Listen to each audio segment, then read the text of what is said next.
നമസ്കാരം. അഞ്ചരക്കണ്ടി മെഡിക്കൽ കോളേജിൽ നിന്ന് ആത്മഹത്യ ചെയ്ത നിതിനുമായി ബന്ധപ്പെട്ട് ഓരോ റിപ്പോർട്ടുകൾ മണിക്കൂറുകൾ കൂടുന്തോറും പുറത്തു വരികയാണ്. വളരെ ഞെട്ടിപ്പിക്കുന്ന തരത്തിലാണ് നിതിനെ സംബന്ധിച്ചുള്ള വാർത്തകൾ പുറത്തു വരുന്നത്. 2 അധ്യാപകർ നടത്തിയിട്ടുള്ള ജാതി അധിക്ഷേപം, നിറത്തിന്റെ പേരിലുള്ള അപമാനം, അതോടൊപ്പം തന്നെ സാമ്പത്തികപരമായിട്ടുള്ള അധിക്ഷേപം, ഇതൊക്കെയാണ് നിതിൻ ആത്മഹത്യ ചെയ്യാൻ കാരണമായി മാറിയത് എന്നതായിരുന്നു മരണം സംഭവിച്ചത് മണിക്കൂറുകൾക്കുള്ളിൽ പുറത്തു വന്ന റിപ്പോർട്ട്. എന്നാൽ അന്വേഷണ സംഘം കൂടുതൽ അന്വേഷണം നടത്തുന്നതോടെ കേസിന്റെ ഗതികൾ മാറി വരികയാണ്. അധ്യാപകരെ പാടെ കുറ്റം പറയേണ്ടതില്ല, നിതിൻ സാമ്പത്തികപരമായിട്ട് ലോൺ ആപ്പിൽ കുടുങ്ങിയതാണ് ആത്മഹത്യക്ക് കാരണം എന്നൊക്കെ വരുത്തി തീർക്കുന്ന തരത്തിലാണ് കേസിന്റെ ഗതി പോകുന്നത്. പക്ഷേ ഈ വരുന്ന റിപ്പോർട്ടുകളൊക്കെ ഇടകീറി പരിശോധിക്കുമ്പോൾ അധ്യാപകർ നടത്തിയിട്ടുള്ള അധിക്ഷേപത്തെയും അധ്യാപകർ നൽകിയിട്ടുള്ള മാനസിക സമ്മർദ്ദത്തെയും കുറിച്ച് നമുക്ക് തള്ളിക്കളയാൻ സാധിക്കുന്നില്ല. നിലവിൽ അധ്യാപകരെ അടക്കം രക്ഷപ്പെടുത്തുന്ന തരത്തിലുള്ള റിപ്പോർട്ടുകൾ പുറത്തു വരുമ്പോൾ സ്വാഭാവികമായിട്ടും കേസിന്റെ വഴി മാറും എന്നുള്ളത് യാഥാർത്ഥ്യമാണ്. പക്ഷേ അങ്ങനെ വഴി മാറിപ്പോകേണ്ടുന്ന ഒന്നല്ല ഇത്. നമ്മൾ ജീവിക്കുന്ന കേരളത്തിലാണ് ഈ ഒരു സംഭവം ഉണ്ടായിട്ടുള്ളത്.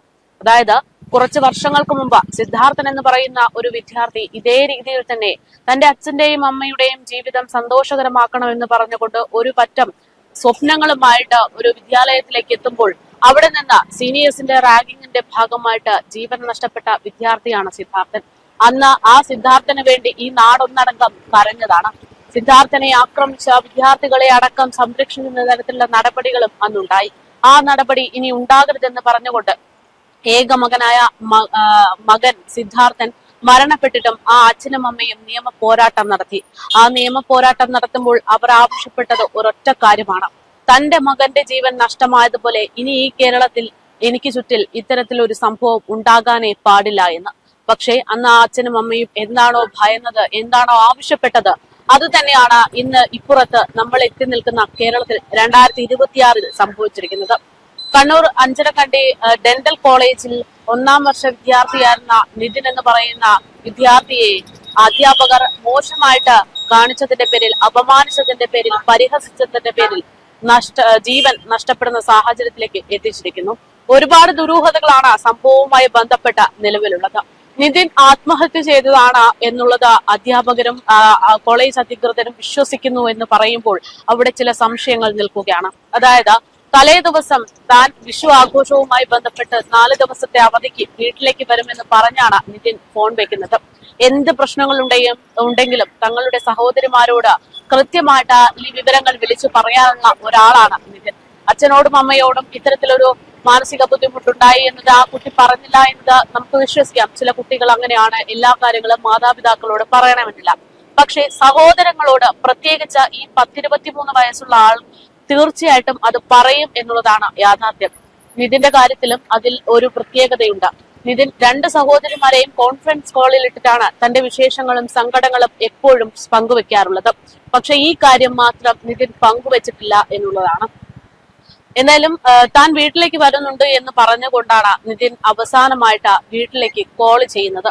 അതിനുശേഷം എന്താണ് സംഭവിച്ചത് എന്നതാണ് ചോദ്യം.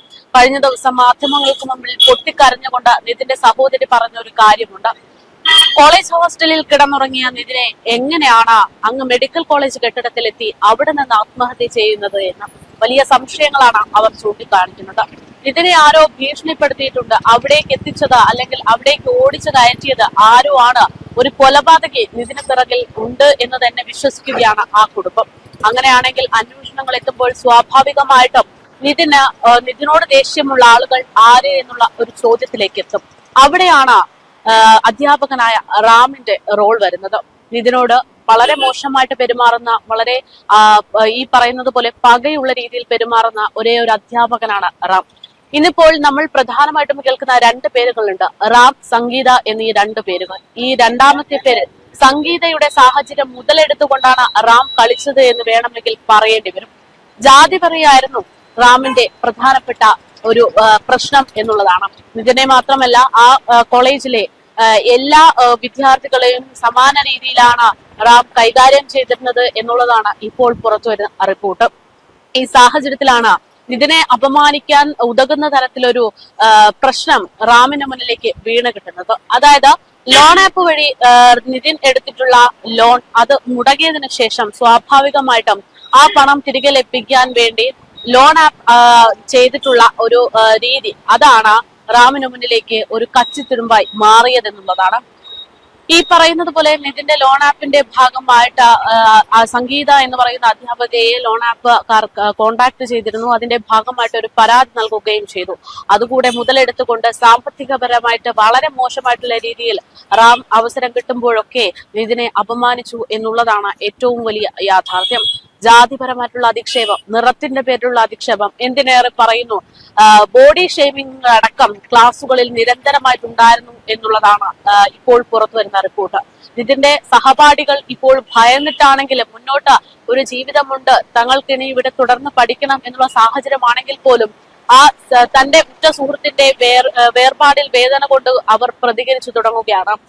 നിതിനോട് പറഞ്ഞിട്ടുള്ളത് നിനക്ക് ക്യാൻസർ ആണോ എന്ന തരത്തിലുള്ള പരാമർശങ്ങൾ അടക്കം ഒരു ഡോക്ടറായിട്ടുള്ള അല്ലെങ്കിൽ ഒരു അധ്യാപകനായിട്ടുള്ള റാം നടത്തി എന്നുള്ളതാണ് വെളിപ്പെടുത്തൽ. അതായത് അയാൾ ഒരു പ്രത്യേകതരം സൈക്കോയെ പോലെയായിരുന്നു പ്രതികരിച്ചിരുന്നത്, പ്രവർത്തിച്ചിരുന്നത് എന്നത് വ്യക്തം.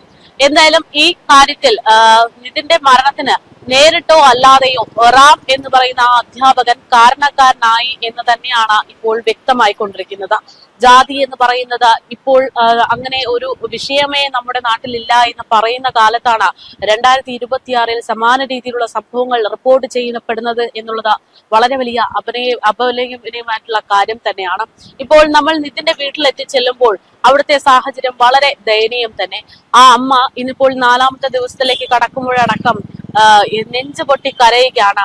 10 മിനിറ്റ് കൂടുമ്പോൾ സ്വബോധത്തിലേക്ക് എത്തുന്ന അമ്മ വീണ്ടും അലറി വിളിച്ച് കരയുന്നു, ക്ഷീണതയായി കിടക്കുന്നു. ഇതാണ് ആ വീട്ടിലെ അവസ്ഥ എന്നുള്ളതാണ്. എന്ത് പറയണമെന്ന് പോലും അറിയാത്ത സാഹചര്യത്തിലേക്ക് എങ്ങനെ തന്റെ ഭാര്യയെ ആശ്വസിപ്പിക്കണം എന്നുള്ള സാഹചര്യത്തിലേക്ക് ഒക്കെ എത്തിക്കുകയാണ് ആ പിതാവിനെയും. ഒരുപാട് പ്രതീക്ഷകളോടെയാണ് നിതിൻ ഒരു ഡോക്ടറാകാൻ വേണ്ടി കൊതിച്ചത്.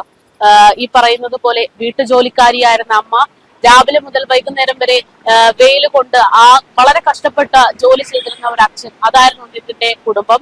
അപ്പോൾ അത്തരത്തിൽ എത്രമാത്രം കഷ്ടപ്പെട്ടു കഴിഞ്ഞാൽ നാളെ തന്റെ മകൻ ഒരു ഡോക്ടർ ആകുമ്പോൾ തന്റെ സമൂഹത്തിന് വേണ്ടി തന്നെ നല്ലൊരു പ്രവർത്തനം ചെയ്യാൻ സാധിക്കുന്ന ഒരു മകനായി മാറുമെന്നുള്ള ആത്മാഭിമാനത്തോടെ നിന്നിരുന്ന ഒരു അച്ഛനും അമ്മയ്ക്കും മുൻപിലേക്കാണ് ഈ മരണവാർത്ത എത്തിയത് എന്നുള്ളതാണ്. ഒരുപാട് ദുരൂഹമായിട്ട് തുടരുന്ന ഈ ഒരു കേസിൽ പോലീസ് അന്വേഷണം വഴിതിരിച്ചു വരുന്നുണ്ടോ എന്നുള്ളൊരു സംശയമാണ് നിലവിൽ വരുന്നത്. അതായത് ഈ കേസുമായി ബന്ധപ്പെട്ട പ്രധാനമായിട്ട് 3 കാര്യങ്ങളാണ്. ഒന്ന്, ആത്മഹത്യാ പ്രേരണ കുറ്റം, രണ്ടാമത്തേത് ലോൺ ആപ്പിന്റെ ഒരു സാന്നിധ്യം, മൂന്നാമത്തേത് അധ്യാപകർ ജാതീയപരമായിട്ടുള്ള അധിക്ഷേപങ്ങൾ അടക്കം നടത്തി എന്നുള്ള കാര്യമാണ്. ഇതിൽ തുടക്കത്തിൽ ജാതീയപരമായിട്ടുള്ള അധിക്ഷേപം ഒരു അധ്യാപകൻ നടത്തിയിട്ടുള്ള ഇത്തരത്തിലുള്ള മോശമായിട്ടുള്ള പ്രവർത്തനങ്ങൾ അത് ആയിരുന്നു കേന്ദ്രീകരിച്ചിരുന്നത് എങ്കിൽ ഇപ്പോൾ പോലീസ് അടക്കം പ്രധാനമായിട്ടും നിതിൻ എവിടുന്ന് ലോൺ എടുത്തു, ഈ ലോൺ എങ്ങനെ അടച്ചു എന്നതടക്കമുള്ള കാര്യങ്ങൾ അന്വേഷിക്കുന്നതിലേക്കാണ് ശ്രദ്ധ കേന്ദ്രീകരിക്കുന്നത്. സ്വാഭാവികമായിട്ടും വെറും ഒരു സസ്പെൻഷനിലൂടെ ഈ പറയുന്ന അധ്യാപകനെ സേഫ് ആക്കാനുള്ള പ്രവർത്തനങ്ങളാണോ മുന്നോട്ട് പോകുന്നത് എന്നുള്ളതാണ് ഇവിടെ അവശേഷിക്കുന്ന ചോദ്യം. എന്തായാലും കേരളം ഒന്നടങ്കം വളരെയധികം ആശങ്കയോടെയും വിയോജിപ്പുകളുടെയുമാണ് ഈ ഒരു കേസുമായി ബന്ധപ്പെട്ടുള്ള നടപടികൾ നോക്കിക്കാണുന്നത്. അധ്യാപകരെ സസ്പെൻഡ് ചെയ്തത് കൊണ്ട് എന്തുണ്ടാകുന്നു എന്നുള്ളത് സിദ്ധാർത്ഥന്റെ അമ്മയടക്കം കഴിഞ്ഞ ദിവസം ചോദിച്ചത് നമ്മൾ കേട്ടതാണ്. അതായത് മാധ്യമങ്ങളിൽ വാർത്തയായി അതൊന്ന് കെട്ടടങ്ങുന്നത് വരെയുള്ളൂ ഈ സസ്പെൻഷൻ. അത് കഴിഞ്ഞാൽ അവരുടെ ജോലിയും ശമ്പളവും ഒക്കെ സ്ഥിരമാണ്. അവിടെ അനാഥമാകുന്നത്, ഉത്തരം കിട്ടാതെ പോകുന്നത് ഇത്തരത്തിലുള്ള നിതിനെ പോലുള്ള ഒരുപാട് ജീവനുകളും നിതിനെ പോലുള്ള ഒരുപാട് പേരെ ആശ്രയിച്ചു അല്ലെങ്കിൽ അവരുടെ വിജയം പ്രതീക്ഷിച്ച് മുന്നോട്ട് ജീവിക്കാൻ ശ്രമിച്ചിരുന്ന അച്ഛന്റെയും അമ്മയുടെയും പോലുള്ള ഒരു കുടുംബത്തിന്റെയും അവസ്ഥകൾ തന്നെയാണ്. എന്തായാലും കേരളത്തെ ഒന്നടങ്കം ഞെട്ടിച്ച ഈ ഒരു കേസിൽ കേസ് അന്വേഷണം അട്ടിമറിക്കപ്പെടുകയാണോ എന്നുള്ള ചോദ്യമാണ് ഇപ്പോൾ പ്രധാനമായിട്ടും അവശേഷിക്കുന്നത്. ഇന്നിപ്പോൾ കണ്ണൂരിൽ നിന്നുള്ള പ്രത്യേക അന്വേഷണ സംഘമടക്കം നിതിന്റെ വീട്ടിലെത്തി സാഹചര്യങ്ങൾ വിലയിരുത്തിക്കൊണ്ടിരിക്കുകയാണ്.